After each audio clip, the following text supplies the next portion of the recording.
Hey guys, I'm Kendall Mormon, and I'll be showing you guys how to personify objects. So this is an example of a personified shoe, and for this demo I'll be personifying a speaker like that one. So we're going to personify an object, so we're going to start with like the overall object. So for the speaker I'm going to do a rectangle. So the reason why my rectangle is a little bit wonky is because when it comes to personifying objects, you're trying to make them into a person and less stagnant. So I made a little round at the bottom, a little round at the side, to show that it's like moving around. Maybe it's like singing or something. And then now we're going to make it into a 3D object. So we're gonna add the side here. And then the bottom. And it's gonna hide under there because that's how perception works.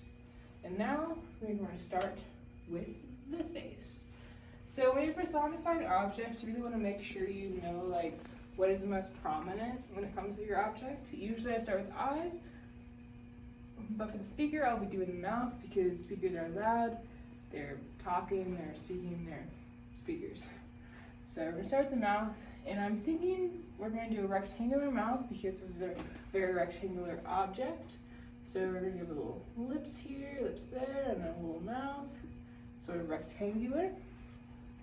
And then we give some teeth and a tongue as well.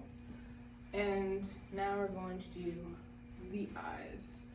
So because it's like opening its mouth so wide, I feel like the speaker would be like this. And so you see how my eyes like getting really small because my mouth is so big? So I'm gonna do that with the speaker.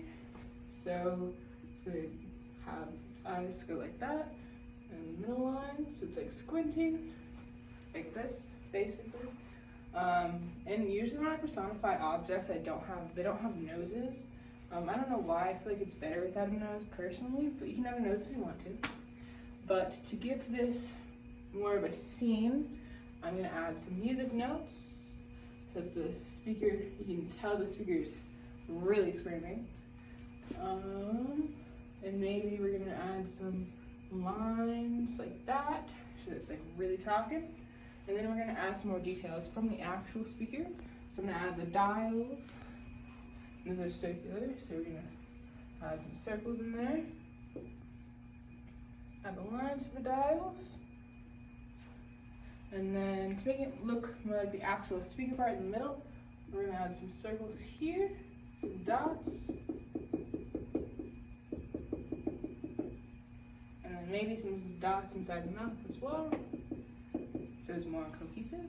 And that is how you personify the speaker in my own art style. So to more explain it with a different object. So for my shoe here, I gave it movement by bending it, and the arms, or the string if you will, are moving around like, oh no, because the shoe stepped on some gum, and the gum is like, oh no, someone stepped on me, what do I do? And so it's kind of like watching the shoe and make sure it doesn't come down again. And the shoe is sort of like frowning like, oh my god, what is happening? And so that is that story for that shoe. And that's like a Converse, and you can see like the detail within the shoe. So you add that back to it to make sure you like people know what it is, even though it does have a face.